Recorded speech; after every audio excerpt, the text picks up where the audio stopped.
And like you said, with the virtual race, if you want to do something, you want to do it 100%. And unfortunately, in the circumstance, it wouldn't have been possible.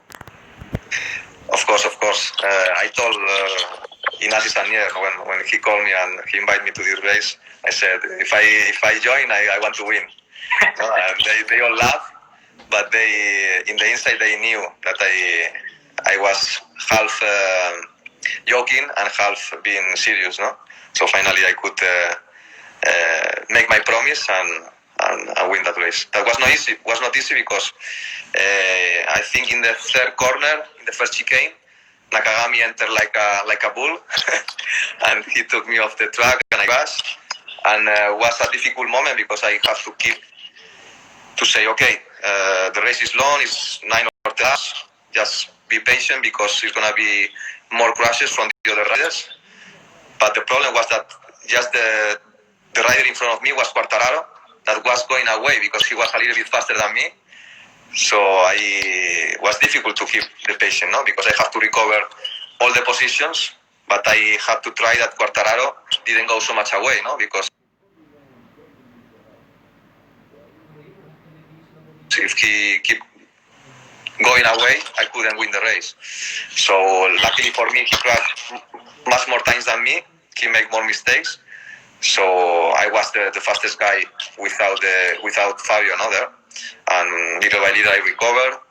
And the last guy was Tito. So Tito was saying, why today you have to be there? The first time I was gonna win and you appear there, no? So sorry Tito, but I couldn't say no to the MotoGP guys.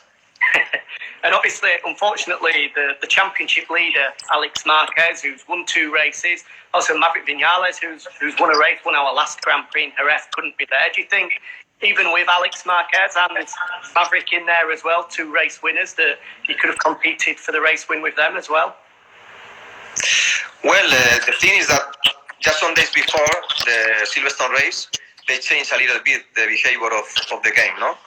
Yeah. And for sure, this changed a little bit the riding and surprised some riders, like, for example, Pecco, that was a little bit mad because he said he didn't want to compete again because he wasn't competitive.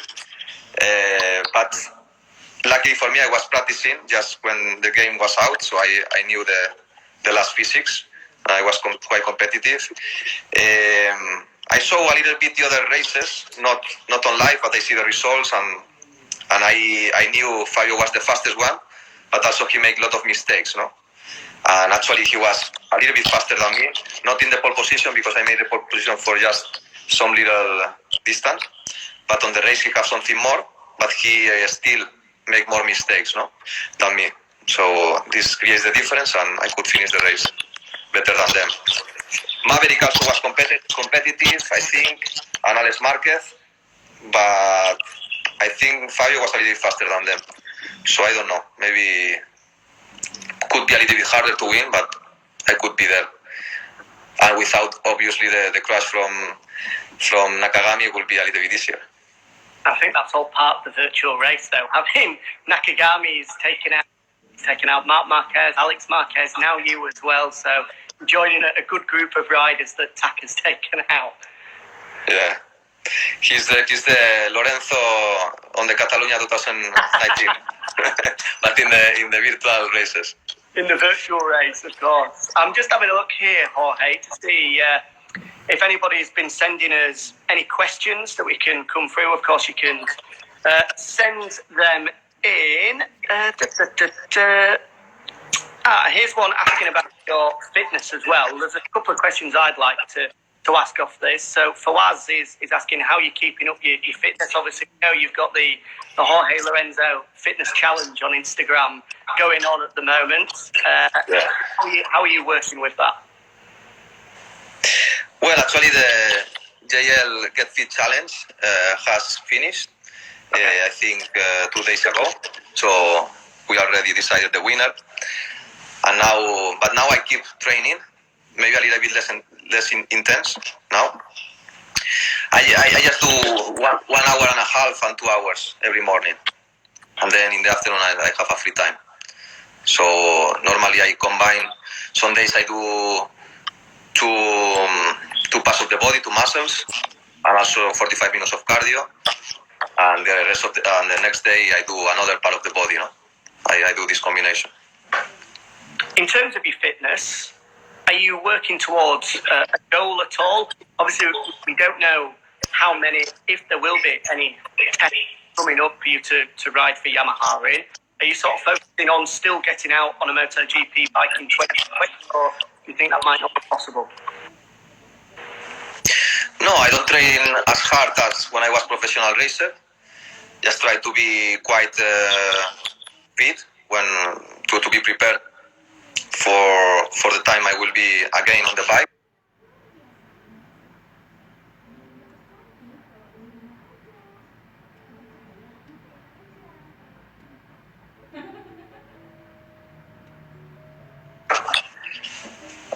Just eat as healthy as possible.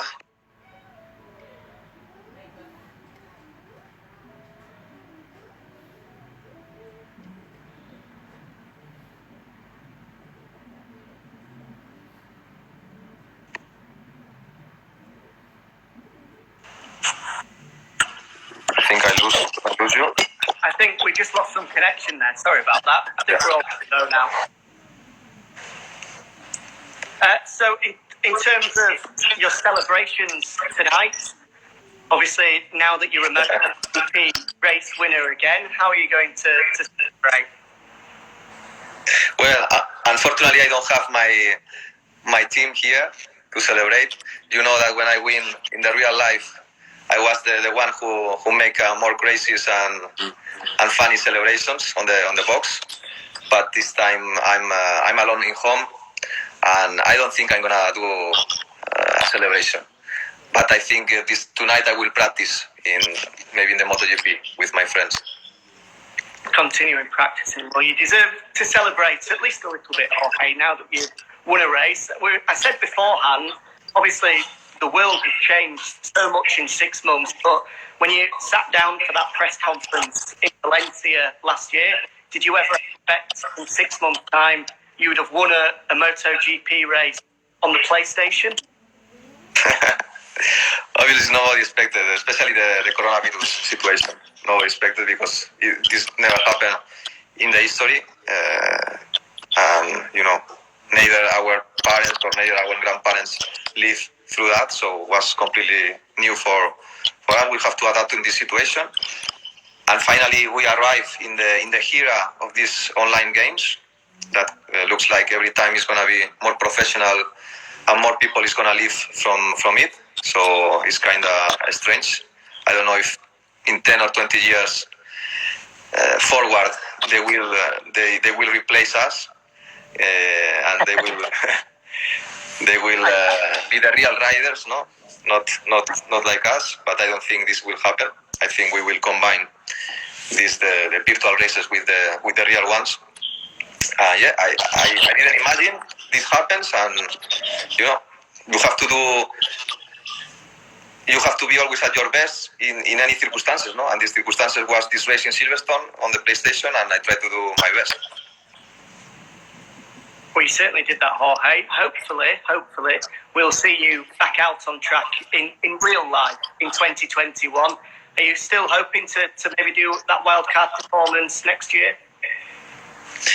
Well, for the moment, I need to understand when the next test is gonna be. Yamaha, I think, is trying to study a little bit when it's gonna be and in which track it's gonna be. I think the other day I saw KTM testing in Spielberg. So hopefully, as soon as possible, we can make a test. I don't know, maybe in Motegi or in some tracks. I'm really expecting to test, because I have a lot of fun with my bike in Japan. It was a very nice 3 or 4 days together with the team, and I'm looking forward to do it again. Very good. Well, thank you very much for joining us, Jorge, for this post-race press conference. Congratulations on your win again. Another win at Silverstone, the first time since 2013 when you beat Mark on the last lap. That was a pretty good British Grand Prix, and this one was a slightly different British Grand Prix, but I'm sure it'll go down in history as well. You can can count this one to my 69 victories in my career, or doesn't count? No, you can count it. Of course you can count it. Well, it'll be 69 plus 1. Good number, good number. It is, of course. Well, thank you, Jorge. Enjoy the rest of your Sunday, and yeah, make sure you do have a celebration. You definitely deserve it. Well, we are going to try to make some sip of champagne or cava. Of course, of course. Top For man. the health of everyone. Of course. Have a good day, Jorge. See you later. See you, take care.